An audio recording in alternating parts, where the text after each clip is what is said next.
Bienvenue sur notre chaîne.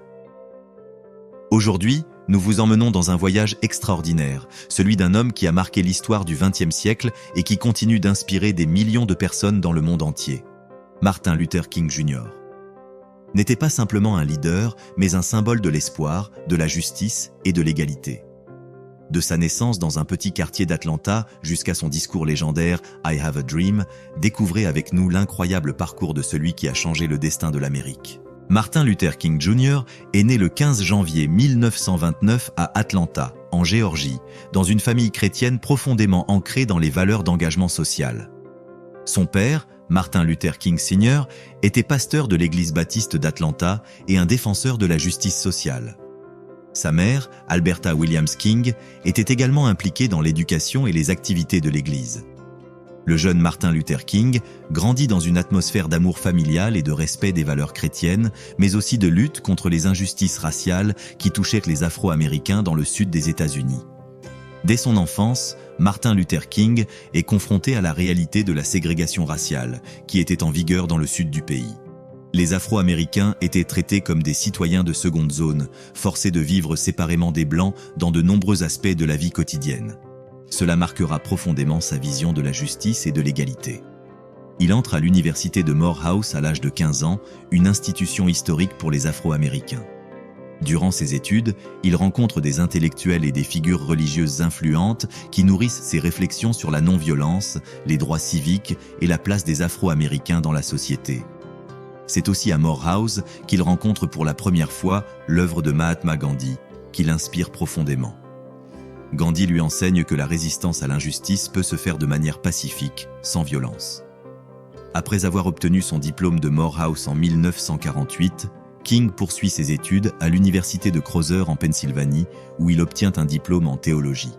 C'est à Crowther qu'il commence à affiner ses idées sur le rôle du pasteur dans la société, le leadership et les principes de non-violence.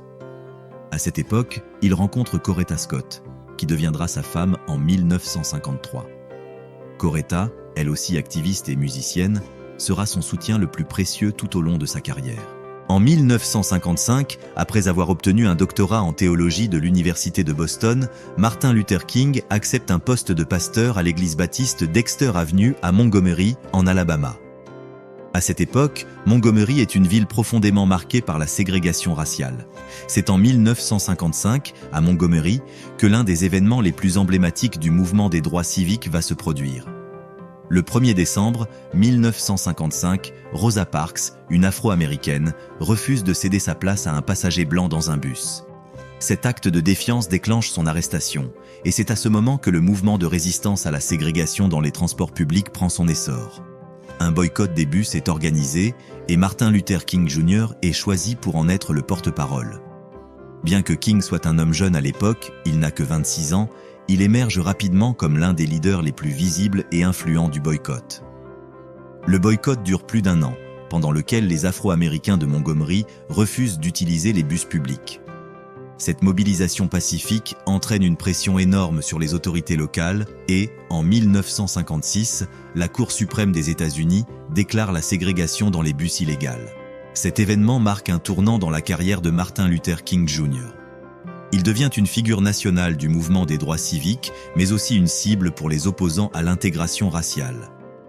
Pendant cette période, il fait face à des menaces constantes de violence, mais il reste fermement attaché à sa méthode de résistance non violente. Fort du succès du boycott de Montgomery, Martin Luther King Jr. et d'autres leaders communautaires fondent en 1957 la Southern Christian Leadership Conference, SCLC, une organisation qui vise à coordonner les efforts des pasteurs et des activistes pour la lutte contre la ségrégation et l'injustice raciale dans le sud des États-Unis. Le SCLC devient rapidement un acteur clé du mouvement des droits civiques. Au début des années 1960, Martin Luther King et d'autres militants de la SCLC participent à des actions directes de désobéissance civile. En 1963, King et la SCLC organisent une série de manifestations à Birmingham, en Alabama, qui est alors l'une des villes les plus ségrégées du pays. Les manifestations sont violemment réprimées par les autorités locales, mais l'attention médiatique générée par les scènes de brutalité policière attire l'attention du monde entier sur la lutte pour les droits civiques. En avril 1963, Martin Luther King est arrêté lors de l'une de ses manifestations. C'est pendant son emprisonnement qu'il rédige sa fameuse lettre de Birmingham, dans laquelle il défend son recours à la désobéissance civile et expose sa conviction profonde que l'injustice, qu'elle soit légale ou sociale, doit être combattue par tous les moyens pacifiques. La marche sur Washington pour l'emploi et la liberté du 28 août 1973 est l'un des moments les plus marquants de l'année. Plus de 250 000 personnes, noires et blanches, se rassemblent devant le Lincoln Memorial à Washington, D.C. pour exiger des réformes sociales, économiques et politiques en faveur des Afro-Américains. C'est là que Martin Luther King prononce son discours historique, le fameux « I have a dream », qui est désormais gravé dans l'histoire.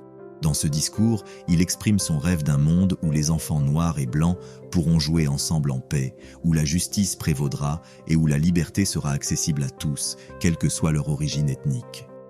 Ce discours est l'un des plus puissants plaidoyers pour l'égalité raciale et la justice sociale jamais prononcés, et il devient un moment charnière de la lutte pour les droits civiques. Les années suivantes marquent des victoires législatives importantes pour le mouvement des droits civiques.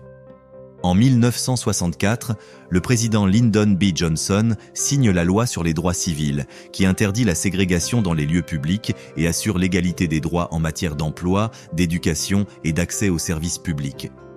Cela représente une immense victoire pour Martin Luther King et le mouvement. L'année suivante, en 1965, la loi sur le droit de vote est adoptée, éliminant les obstacles juridiques qui empêchèrent les Afro-Américains de voter, notamment les tests d'alphabétisation et les taxes électorales. Grâce à ces réformes, des millions de Noirs obtiennent le droit de participer à la vie politique. Cependant, malgré ces avancées législatives, la lutte de Martin Luther King n'est pas terminée. Le pays est encore profondément marqué par les inégalités économiques, l'échec des politiques d'intégration dans les écoles et la violence raciale. C'est dans ce contexte que King décide de s'attaquer à la pauvreté et à la guerre du Vietnam. En 1967, Martin Luther King, qui avait toujours prôné la non-violence, prend la parole contre la guerre du Vietnam. Il estime que la guerre est injuste et qu'elle détourne des ressources qui pourraient être utilisées pour lutter contre la pauvreté aux États-Unis. Cette prise de position, bien qu'appuyée par de nombreux jeunes et progressistes, crée des tensions avec une partie de la population, notamment au sein des autorités gouvernementales. En 1968, alors qu'il se trouve à Memphis, Tennessee, pour soutenir une grève des éboueurs noirs, King est tragiquement assassiné le 4 avril 1968, à l'âge de 39 ans. Sa mort suscite des émeutes à travers tout le pays, mais aussi un choc profond, car il symbolisait l'espoir d'un changement pacifique. Martin Luther King Jr. laisse un héritage immense. Sa vision d'une société plus juste, sa foi en la non-violence et son courage face à l'adversité continuent de résonner aujourd'hui. La création du Martin Luther King Jr. Day, un jour férié national célébré chaque année, témoigne de l'impact durable de ses actions. À travers ses discours, ses écrits et son leadership, Martin Luther King a inspiré des générations à lutter pour l'égalité, la liberté et la justice. Son rêve, qu'il a partagé avec le monde entier le 28 août 1963, reste vivant et guide toujours ceux qui œuvrent pour un monde meilleur. Voici le discours « I have a dream » prononcé par Martin Luther King Jr. le 28 août 1973 lors de la marche sur Washington pour l'emploi et la liberté. Ce discours est l'un des plus célèbres et puissants de l'histoire du mouvement des droits civiques. Je suis heureux de me tenir ici aujourd'hui, avec vous, à Washington, pour témoigner de la grandeur de notre lutte pour la liberté et la justice. Il y a 100 ans, un grand Américain, sous les auspices de qui nous nous réunissons aujourd'hui, a signé la proclamation d'émancipation. Cet acte a permis à des millions d'esclaves noirs de se libérer des chaînes de l'oppression et d'entrer dans la lumière de la liberté. Mais un siècle plus tard, nous devons faire face à une triste réalité. Bien que la proclamation d'émancipation ait libéré des individus des chaînes physiques de l'esclavage, l'ombre de l'injustice et de l'inégalité reste encore présente. Les Afro-Américains continuent de se heurter à l'humiliation, à la ségrégation et à l'injustice dans de nombreux aspects de leur vie quotidienne. Aujourd'hui, nous nous rassemblons ici, non pas pour réclamer quelque chose de notre passé, mais pour revendiquer notre droit à l'avenir. Nous ne sommes pas venus ici pour pleurer notre passé, mais pour agir ensemble pour l'avenir. Je vous dis que nous avons un rêve aujourd'hui. Ce rêve est profondément enraciné dans le rêve américain. Je rêve qu'un jour cette nation se lèvera et vivra la vraie signification de sa croyance. Nous tenons ces vérités comme évidentes, que tous les hommes sont créés égaux. Je rêve qu'un jour, sur les rouges collines de Géorgie, les fils des anciens esclaves et les fils des anciens propriétaires d'esclaves pourront s'asseoir ensemble à la table de la fraternité. Je rêve qu'un jour, même dans l'État du Mississippi, un État chaud d'injustice, un État chaud d'oppression, un jour, l'État du Mississippi sera transformé en une oasis de liberté et de justice. Je rêve qu'un jour, mes 4 petits-enfants vivront dans une nation où ils ne seront pas jugés par la couleur de leur peau, mais par le contenu de leur caractère. Je rêve aujourd'hui. Je rêve qu'un jour, dans l'État de l'Alabama, avec ses racistes cruels, avec ses gouverneurs dont les lèvres débordent de mots de ségrégation et d'oppression, qu'un jour, là, dans l'Alabama, les petits-enfants noirs et les petites filles noires pourront se tenir main dans la main avec les petits-enfants blancs et les petites filles blanches, comme des sœurs et des frères. Je rêve aujourd'hui. Je rêve qu'un jour, la justice roulera comme l'eau et la droiture comme un puissant torrent. Nous sommes venus ici aujourd'hui pour nous rappeler cette vérité, que la liberté n'est pas un privilège, mais un droit. Nous sommes venus ici pour dire au gouvernement, aux institutions et à tous les citoyens des États-Unis que nous n'accepterons plus de vivre dans l'ombre de l'injustice. Nous voulons vivre dans la lumière de la justice et de l'égalité. Nous avons un rêve, et ce rêve est vivant. Mais nous devons aussi nous rappeler qu'il ne suffira pas d'attendre. Nous ne pouvons pas nous permettre de nous reposer. Nous devons continuer à nous battre, à lutter pour notre liberté. Il est vital que nous restions unis et fermes dans notre détermination. Nous ne serons jamais satisfaits tant que l'injustice et l'inégalité existeront. Nous ne serons jamais satisfaits tant que les Noirs ne pourront pas voter sans obstacle, tant que l'éducation de qualité ne sera pas disponible pour tous les enfants, peu importe leur couleur de peau, tant que les Afro-Américains seront contraints de vivre dans la pauvreté et la violence. Mais malgré les difficultés, malgré les obstacles qui restent à franchir, je vous le dis aujourd'hui, nous avons confiance en l'avenir. Parce que nous savons que l'histoire est de notre côté, que les droits civils ne peuvent être niés éternellement, que la liberté et la justice triompheront. Je vous le dis aujourd'hui, que nous devons continuer à lutter avec dignité, avec patience, mais avec une détermination absolue. Et un jour, la justice prévaudra. Un jour, l'égalité régnera dans cette grande nation. Ce jour-là, nous chanterons avec le courage de ceux qui ont lutté avant nous. Liberté enfin, grâce à Dieu Tout-Puissant, nous sommes libres enfin. Merci. Eric. Martin Luther King Jr. est né le 15 janvier 1929 à Atlanta, en Géorgie, dans une famille chrétienne profondément ancrée dans les valeurs d'engagement social. Son père, Martin Luther King Sr., était pasteur de l'église baptiste d'Atlanta et un défenseur de la justice sociale. Sa mère, Alberta Williams King, était également impliquée dans l'éducation et les activités de l'église.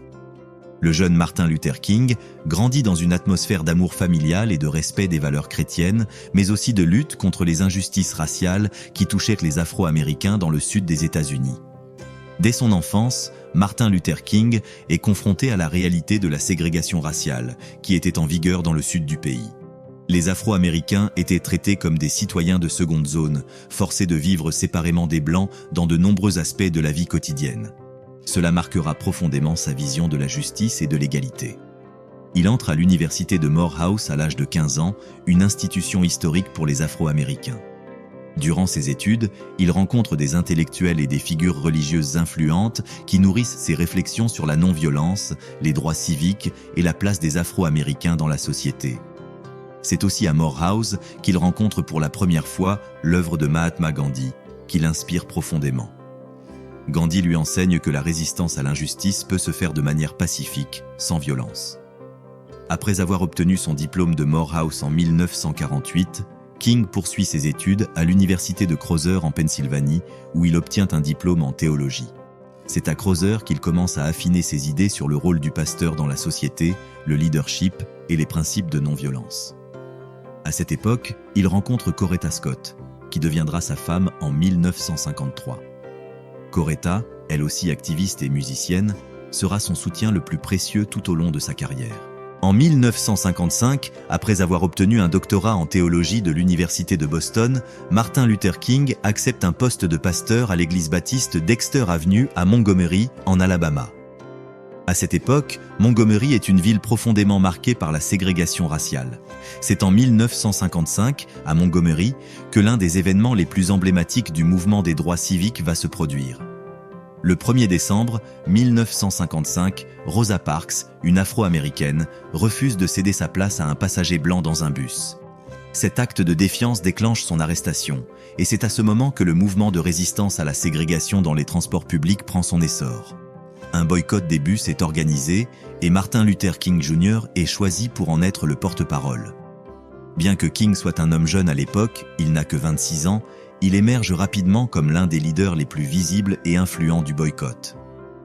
Le boycott dure plus d'1 an, pendant lequel les Afro-Américains de Montgomery refusent d'utiliser les bus publics. Cette mobilisation pacifique entraîne une pression énorme sur les autorités locales et, en 1956, la Cour suprême des États-Unis déclare la ségrégation dans les bus illégales. Cet événement marque un tournant dans la carrière de Martin Luther King Jr. Il devient une figure nationale du mouvement des droits civiques, mais aussi une cible pour les opposants à l'intégration raciale. Pendant cette période, il fait face à des menaces constantes de violence, mais il reste fermement attaché à sa méthode de résistance non violente. Fort du succès du boycott de Montgomery, Martin Luther King Jr. et d'autres leaders communautaires fondent en 1957 la Southern Christian Leadership Conference, SCLC, une organisation qui vise à coordonner les efforts des pasteurs et des activistes pour la lutte contre la ségrégation et l'injustice raciale dans le sud des États-Unis. Le SCLC devient rapidement un acteur clé du mouvement des droits civiques. Au début des années 1960, Martin Luther King et d'autres militants de la SCLC participent à des actions directes de désobéissance civile. En 1963, King et la SCLC organisent une série de manifestations à Birmingham, en Alabama, qui est alors l'une des villes les plus ségrégées du pays. Les manifestations sont violemment réprimées par les autorités locales, mais l'attention médiatique générée par les scènes de brutalité policière attire l'attention du monde entier sur la lutte pour les droits civiques. En avril 1963, Martin Luther King est arrêté lors de l'une de ces manifestations. C'est pendant son emprisonnement qu'il rédige sa fameuse lettre de Birmingham, dans laquelle il défend son recours à la désobéissance civile et expose sa conviction profonde que l'injustice, qu'elle soit légale ou sociale, doit être combattue par tous les moyens pacifiques.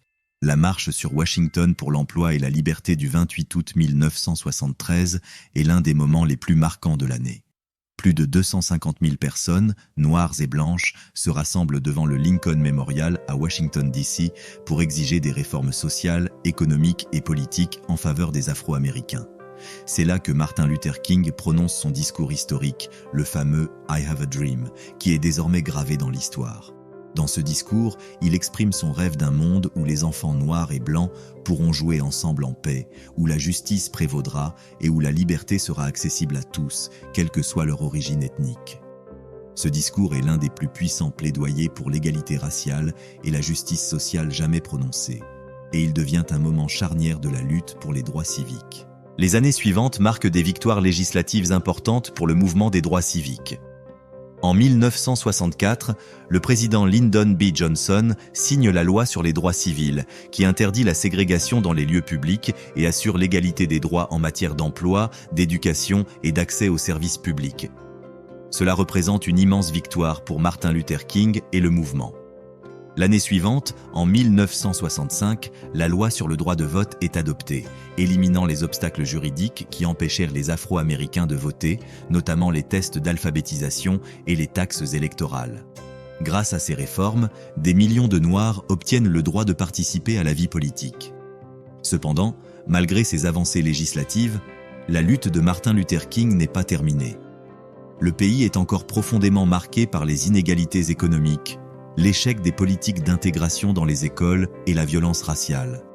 C'est dans ce contexte que King décide de s'attaquer à la pauvreté et à la guerre du Vietnam. En 1967, Martin Luther King, qui avait toujours prôné la non-violence, prend la parole contre la guerre du Vietnam. Il estime que la guerre est injuste et qu'elle détourne des ressources qui pourraient être utilisées pour lutter contre la pauvreté aux États-Unis. Cette prise de position, bien qu'appuyée par de nombreux jeunes et progressistes, crée des tensions avec une partie de la population, notamment au sein des autorités gouvernementales. En 1968, alors qu'il se trouve à Memphis, Tennessee, pour soutenir une grève des éboueurs noirs, King est tragiquement assassiné le 4 avril 1968, à l'âge de 39 ans. Sa mort suscite des émeutes à travers tout le pays, mais aussi un choc profond, car il symbolisait l'espoir d'un changement pacifique. Martin Luther King Jr. laisse un héritage immense. Sa vision d'une société plus juste, sa foi en la non-violence et son courage face à l'adversité continuent de résonner aujourd'hui. La création du Martin Luther King Jr. Day, un jour férié national célébré chaque année, témoigne de l'impact durable de ses actions. À travers ses discours, ses écrits et son leadership, Martin Luther King a inspiré des générations à lutter pour l'égalité, la liberté et la justice. Son rêve, qu'il a partagé avec le monde entier le 28 août 1963, reste vivant et guide toujours ceux qui œuvrent pour un monde meilleur. Voici le discours « I have a dream » prononcé par Martin Luther King Jr. le 28 août 1973 lors de la marche sur Washington pour l'emploi et la liberté. Ce discours est l'un des plus célèbres et puissants de l'histoire du mouvement des droits civiques.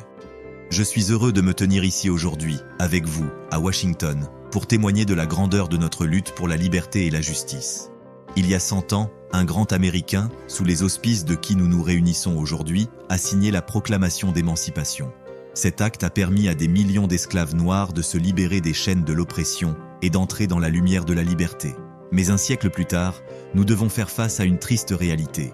Bien que la proclamation d'émancipation ait libéré des individus des chaînes physiques de l'esclavage, l'ombre de l'injustice et de l'inégalité reste encore présente. Les Afro-Américains continuent de se heurter à l'humiliation, à la ségrégation et à l'injustice dans de nombreux aspects de leur vie quotidienne. Aujourd'hui, nous nous rassemblons ici, non pas pour réclamer quelque chose de notre passé, mais pour revendiquer notre droit à l'avenir. Nous ne sommes pas venus ici pour pleurer notre passé, mais pour agir ensemble pour l'avenir. Je vous dis que nous avons un rêve aujourd'hui. Ce rêve est profondément enraciné dans le rêve américain. Je rêve qu'un jour cette nation se lèvera et vivra la vraie signification de sa croyance. Nous tenons ces vérités comme évidentes, que tous les hommes sont créés égaux. Je rêve qu'un jour, sur les rouges collines de Géorgie, les fils des anciens esclaves et les fils des anciens propriétaires d'esclaves pourront s'asseoir ensemble à la table de la fraternité. Je rêve qu'un jour, même dans l'État du Mississippi, un État chaud d'injustice, un État chaud d'oppression, un jour, l'État du Mississippi sera transformé en une oasis de liberté et de justice. Je rêve qu'un jour, mes 4 petits-enfants vivront dans une nation où ils ne seront pas jugés par la couleur de leur peau, mais par le contenu de leur caractère. Je rêve aujourd'hui. Je rêve qu'un jour, dans l'État de l'Alabama, avec ses racistes cruels, avec ses gouverneurs dont les lèvres débordent de mots de ségrégation et d'oppression, qu'un jour, là, dans l'Alabama, les petits-enfants noirs et les petites filles noires pourront se tenir main dans la main avec les petits-enfants blancs et les petites filles blanches, comme des sœurs et des frères. Je rêve aujourd'hui. Je rêve qu'un jour, la justice roulera comme l'eau et la droiture comme un puissant torrent. Nous sommes venus ici aujourd'hui pour nous rappeler cette vérité, que la liberté n'est pas un privilège, mais un droit. Nous sommes venus ici pour dire au gouvernement, aux institutions et à tous les citoyens des États-Unis que nous n'accepterons plus de vivre dans l'ombre de l'injustice. Nous voulons vivre dans la lumière de la justice et de l'égalité. Nous avons un rêve, et ce rêve est vivant. Mais nous devons aussi nous rappeler qu'il ne suffira pas d'attendre. Nous ne pouvons pas nous permettre de nous reposer. Nous devons continuer à nous battre, à lutter pour notre liberté. Il est vital que nous restions unis et fermes dans notre détermination. Nous ne serons jamais satisfaits tant que l'injustice et l'inégalité existeront. Nous ne serons jamais satisfaits tant que les Noirs ne pourront pas voter sans obstacle, tant que l'éducation de qualité ne sera pas disponible pour tous les enfants, peu importe leur couleur de peau, tant que les Afro-Américains seront contraints de vivre dans la pauvreté et la violence. Mais malgré les difficultés, malgré les obstacles qui restent à franchir, je vous le dis aujourd'hui, nous avons confiance en l'avenir. Parce que nous savons que l'histoire est de notre côté, que les droits civils ne peuvent être niés éternellement, que la liberté et la justice triompheront. Je vous le dis aujourd'hui que nous devons continuer à lutter avec dignité, avec patience, mais avec une détermination absolue. Et un jour, la justice prévaudra. Un jour, l'égalité régnera dans cette grande nation. Ce jour-là, nous chanterons avec le courage de ceux qui ont lutté avant nous. Liberté enfin, grâce à Dieu Tout-Puissant, nous sommes libres enfin. Merci.